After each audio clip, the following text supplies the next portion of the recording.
সুপ্রভাত বন্ধুরা, কেমন আছো তোমরা? নিশ্চয়ই ভালো আছো, আমরাও সবাই ভালো আছি। রাঁধুনি চ্যানেলে আরও একটা নতুন রেসিপি নিয়ে চলে এলাম। আজকে বানালাম ঘরোয়াভাবে বিরিয়ানি। তো তার জন্য দেখো আমি মাংসটাকে আগে ম্যারিনেট করে রাখবো। চিকেন বিরিয়ানি তো একটু লবণ দিয়ে দিলাম পরিমাণ মতো, আর তারপর হালকা একটু হলুদ দিলাম। যদিও হলুদ অনেকেই পছন্দ করে না, কিন্তু আমি ফুড কালার বেশি ইউজ করব না, সেই জন্য একটু হলুদ দিয়ে দিলাম অল্প। আর তারপর দিয়ে দিচ্ছি লঙ্কা গুঁড়ো।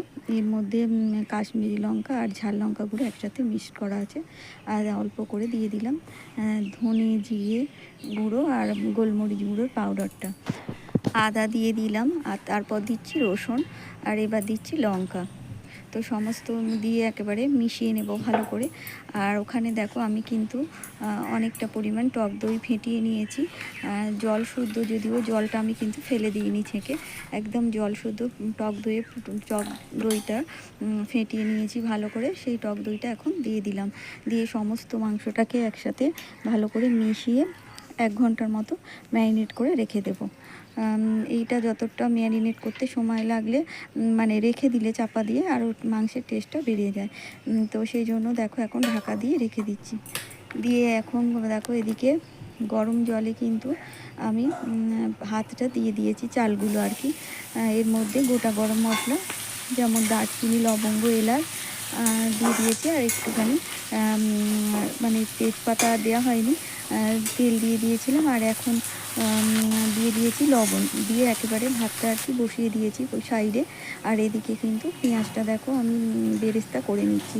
এইভাবে পেঁয়াজের বেরেস্তাটা একটু হালকা নরম রেখে দিলাম, তাতে আমাদের খেতে ভালো লাগে। অনেক একটু বেরেস্তাটা আর একটু মানে চোঙা বলতে আর একটু মচমচে করে, কিন্তু ওই বেরেস্তাটার থেকে এই বেরেস্তাটা আমার খেতে ভালো লাগে, সেই জন্য এভাবে একটু মানে একদম পুরো চোঙা করলাম না। আর এখন দেখো আলুগুলো নুন হলুদ মাখিয়ে ভালো করে ভেজে নেব। আর আলুগুলো আমি সিদ্ধ করে রেখেছি, তো দেখো আলুগুলো এখন ভেজে নিচ্ছি।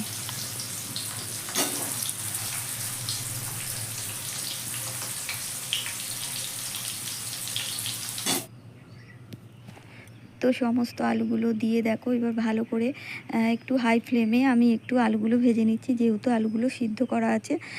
তো একটু ভাজা হলে একটু মানে ভালো টেস্ট হয়। আর সিদ্ধ আলু একদম দিয়ে দিলে একটা কাঁচা কেমন একটা মানে সিদ্ধর গন্ধ থাকে। তো আলুটা ভালো করে ভেজে নেওয়ার পর দেখো আমি এখন কিন্তু কড়াইয়ে তেল দেওয়া আছে, তো ম্যারিনেট করা মাংসটা দিয়ে দিচ্ছি। প্রায় ঘন্টাখানেক হয়ে গেল মাংসটা ম্যারিনেট করে রেখে দিয়েছিলাম, তারপর দেখলেই তো অনেক কিছু কাজ করে নিলাম। তো এখন মাংসটাকে আমি দিয়ে দিচ্ছি কড়াইয়ের মধ্যে, দিয়ে কিন্তু একটু নাড়াচাড়া করে নেব আর ঢাকা দিয়ে দেব। এভাবেই কিন্তু মানে মাংসটা আমি রেডি করে নেব, বারবার নাড়াচাড়া দেবো। আর মাংসটা আর কি চিকেনটা ঢাকা দিয়ে দেব। তো দেখো এখন ভালো করে নাড়াচাড়া দিয়ে দিচ্ছি, দিয়ে একটু ঢাকা দিয়ে দিলাম। তো আবারও ঢাকা খুলে নিয়েছি, অনেকক্ষণ ধরেই মানে মোটামুটি 5 মিনিটের বেশি আর কি ছিল। যদিও বেশিক্ষণ রাখলে সমস্ত মশলা দেওয়া আছে তাহলে কিন্তু তলায় ধরে যাবে। তো আবারও নাড়াচাড়া দিচ্ছি, দিয়ে কিন্তু আবারও একটু ঢেকে দেব।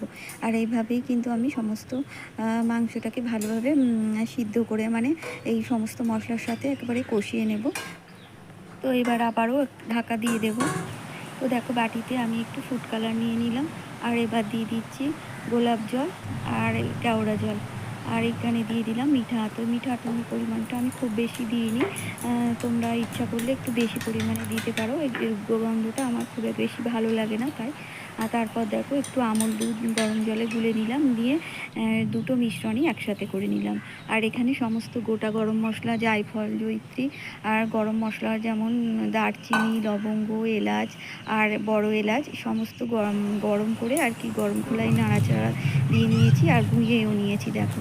তারপর কিন্তু আমি একটু কেনা বিরিয়ানি মশলা সানরাইসের দিয়ে দিলাম, আর এদিকে দিয়ে দিচ্ছি এভারেস্টের গুঁড়ো মানে বিরিয়ানি মশলা, তো সমস্ত দিয়ে একসাথে মিশিয়ে রেখে দেবো।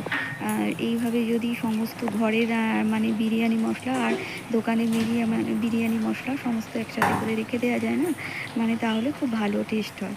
তো দেখো চিকেনটা ভালোভাবে আমার কষানো হয়ে গেছে আর সিদ্ধও তো হয়ে গেছে। এবার কিন্তু ভেজে রাখা আলুটা দিয়ে দিলাম আর দিয়ে দিলাম একটু বেরেস্তাটা দিয়ে আবার একটু নাড়াচাড়া দিচ্ছি। দেখো দিয়ে কিন্তু আবারও আমি ঢাকা দিয়ে দেবো। আর পুরো মাংসটা কিন্তু এভাবেই আমি চিকেনটা করে নিয়েছি। মানে এভাবে করলে কিন্তু চিকেনের টেস্টটাও ভালো থাকে, এর খাদ্যগুণও বজায় থাকে। তো সেই জন্য দেখো আবারও ঢাকা দিয়ে দিলাম।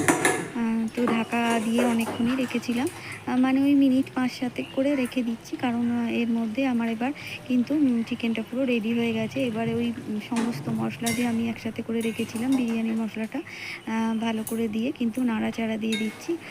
আর আমার একদম চিকেনটা রেডি হয়ে গেছে। তো ঢাকা দিয়ে রেখে দিচ্ছি। তো দেখো এবার কিন্তু সমস্ত মানে চিকেনও নামিয়ে নিয়েছি। আর হাঁড়িটার মধ্যে আমি আজকে আর কি বিরিয়ানিটা করব। তো একটু দিয়ে দিয়েছিলাম ঘি মাখিয়ে আর কি নিলাম আর কি হাঁড়িটার মধ্যে দিয়ে একটু মাংসের ঝোল দিয়ে দিয়েছি। তারপর এভাবে কিন্তু ভাতটা দিয়ে দিলাম আগে। তো ভাত দেওয়ার পরে এবারে আমি লেয়ারটা করে নিচ্ছি আর কি পরপর। তো এবার দেখো আমি মাংস আর আলুটা কিন্তু অনেকেই ভাজা মানে খায় বা দেয়, কিন্তু আমার ভাজা আলুটা ভালো লাগে না। তো আমি তাই জন্য দেখলেই তো মাংসের মধ্যে দিয়ে দিয়েছি, চিকেনের মধ্যে। তো আলু আর চিকেন এখন দিয়ে দিচ্ছি আর দিয়ে দিচ্ছি তারপর বেরেস্তা। তারপর দেখো ভাজা মশলাগুলো দিয়ে দিলাম। এবার দিয়ে দিচ্ছি ওই মিশ্রিত জলটা আর কি, সমস্ত মশলা দেওয়া আছে এর মধ্যে, গোলাপ জল, কেওড়া জল, মিঠা আতর সব কিছুই দেওয়া আছে। তো আবারও দেখো ভাতের লেয়ারটা আবারও দিয়ে দিলাম, দিয়ে আবারও কিন্তু মাংসের আরেকটা লেয়ার দিয়ে দিলাম, দিয়ে আবার বেরেস্তা দিয়ে দিচ্ছি।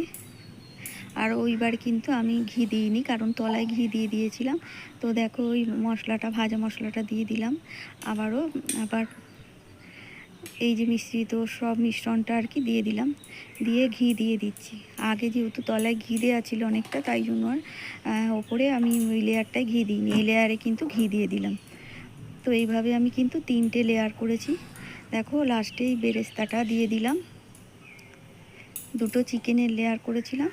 আর এবারে কিন্তু লেয়ারে আর চিকেন দিয়ে দিই, এবারে পুরো মানে ভরাট করে দিয়ে দিলাম। আর লাস্টে সমস্ত মশলাগুলো বেরেস্তা ঘি সমস্ত দিয়ে দিলাম। ঘিয়ের পরিমাণটা কিন্তু তোমরা ইচ্ছা মতো করতে পারো। আমি একটু ঘরোয়াভাবে করেছি, তাই নিজেদের শরীরের কথা ভেবে ঠিকঠাকভাবে দিয়েছি। খুব একেবারে অনেক ঘি দিইনি, তাহলে কিন্তু আমরা মানে আমার একটু গ্যাসের প্রবলেম হয়, তো তাই একটু মানে ঠিকঠাকভাবে করেছি, খুব বেশি একেবারে ঘি দিয়ে দিইনি। আর এখন দেখো যে আটা দিয়ে যেমনভাবে করে সেটা করে নিয়ে হাঁড়িটাকে ভালো করে চেপে দিলাম। তো এইভাবে দেখো হাঁড়িটা একদম লো আছে, আমি 7 মিনিটের মতো রেখে দিয়েছিলাম। তারপরে তাওয়া বা চাটুতে আরও 20 মিনিট রেখে দিয়েছি।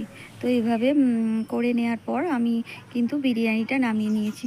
আর কত সুন্দর একদম ঝরঝরে বিরিয়ানি হয়েছে দেখো একবার। সবাই মিলে এবার আনন্দ করে খেয়ে নেব। তো আজকে আমার রেসিপিটা যদি তোমাদের ভালো লেগে থাকে অবশ্যই সাবস্ক্রাইব করে লাইক কমেন্ট শেয়ার করে পাশে থেকো। আর নতুন বন্ধুরা যদি কেউ আমার পাশে থাকতে চাও তাহলে অবশ্যই কিন্তু কমেন্টের মাধ্যমে ভিডিও দেখে আমার পরিবারে আসবে। আর পুরনো বন্ধুরা এভাবেই পাশে থেকো, তাহলে আমি একটু করে আগামী দিন আরও এগিয়ে যেতে পারবো। আর বিরিয়ানিতে কিন্তু আমি বেশি ফুড কালার দিইনি, দেখলে একটুখানি ফুড কালার দিয়েছি, তাই জন্য খুব বেশি একদম কালার হয়নি।